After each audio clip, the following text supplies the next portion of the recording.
हमारे साथ बात करने के लिए मौजूद हैं समाजवादी पार्टी के राष्ट्रीय अध्यक्ष अखिलेश यादव।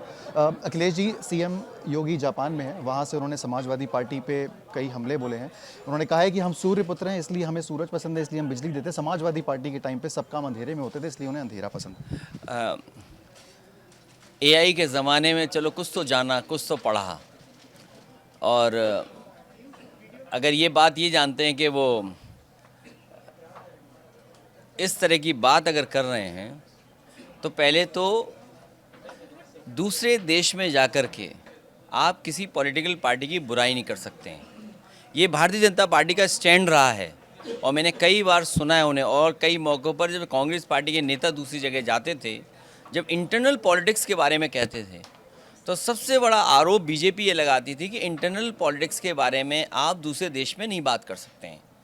मैं आज भी कहता हूँ कि भारत सरकार ने मुझे जापान की जो एक group of member of parliament leaders बनाया, उसमें मुझे शामिल किया है। उन्हें शायद मुख्यमंत्री जी को ये नहीं पता है कि हरदुआगंज में हिटाची जो सबसे बड़ा ग्रुप है, उसने सबसे बड़ा सुपर क्रिटिकल प्लांट दिया था और उन्होंने ही बनाया। जब वहाँ के सीईओ आए थे और वरिष्ठ अधिकारी वहाँ के आए थे, तो उन्होंने वो तस्वीर भेंट की थी जो तस्वीर में नेताजी ने कभी उनका प्लांट का उद्घाटन किया था। तो जापान है, अमेरिका है, यूरोप है, अब तो बहुत सारे देशों से हमारा फ्री ट्रेड एग्रीमेंट होने जा रहा है और हो भी गया है।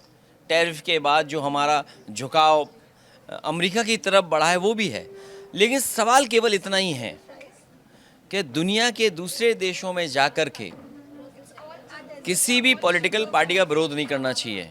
और चलो अच्छा है, उन्हें ये तो जानकारी हुई कि जापान का नाम उगता हुआ सूरज निप्पॉन भी कहते थे, और कहीं ऐसा तो नहीं कि जापान वाले ये भी जान जाएं कि ये वही मुख्यमंत्री हैं जो कभी कभी नाम बदल देते हैं। इसलिए जापान वाले सावधान रहें कि उगते हुए सूरज का पर्यायवाची आदित्य भी होता है। कहीं ऐसा तो नहीं वहाँ जब जापान छोड़ें तो उस देश का नाम आदित्यपुरी कर करके लौट आएँ। तो इसलिए हमें सावधान रहना पड़ेगा। जो नाम बदलने वाले हैं, उगते हुए सूरज निप्पॉन जापान का नाम कहीं आदित्यपुरी न बना दें। सीएम योगी का दावा है, उनकी टीम से जो दावा है कि एक भारी इन्वेस्टमेंट जो है वो उत्तर प्रदेश में आएगा और उत्तर प्रदेश के लिए एक बहुत अच्छी खबर। 50 लाख करोड़ का इन्वेस्टमेंट पहले भी आ चुका है। वो कहाँ है, हवाई है या हवा में इन्वेस्ट हुआ है, उसकी जानकारी किसी को नहीं है।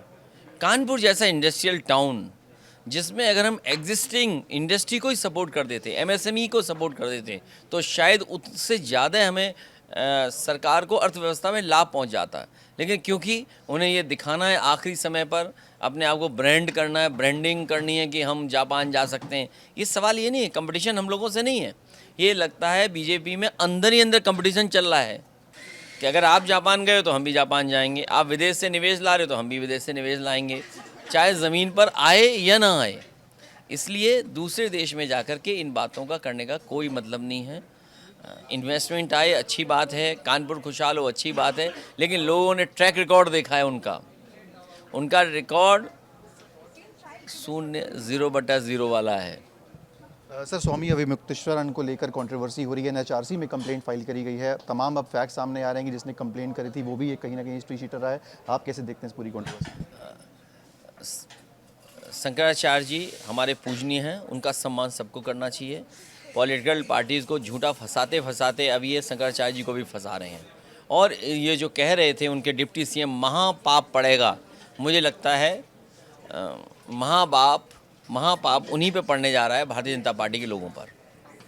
सर, मनोज तिवारी जो हैं भारतीय जनता पार्टी के सांसद भी हैं, उन्होंने एक गाना निकाला है जिसमें आपको कहीं ना कहीं टारगेट किया है। आपकी एक तस्वीर वाला एक व्यक्ति जो है वो खड़ा करके एक गाने में कहीं ना कहीं व्यंग कसने की कोशिश करिए, कैसे देखिए? होली का त्यौहार है और उसको बहुत पॉजिटिव वे में लेना चाहिए, और इसीलिए हमारे हिंदू संस्कृति में, सनातन संस्कृति में ये है कि बुरा न मानो ये होली है।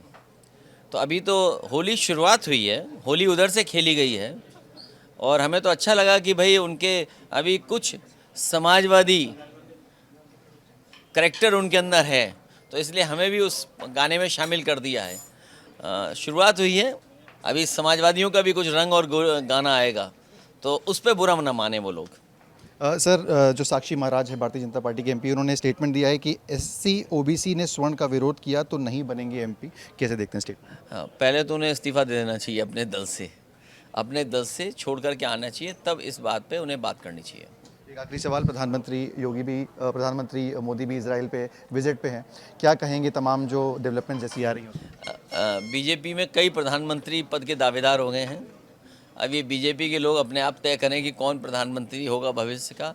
सोचो कैसे बुरे दिन आ गए भारतीय जनता पार्टी के, जो अच्छे दिन लाने वाले थे, कितने बुरे दिन आ गए हैं कि अब प्रधानमंत्री कौन बनेगा इसकी चर्चा अभी से शुरू हो गई, जबकि प्रधानमंत्री सपना देख रहे हैं 2047 का।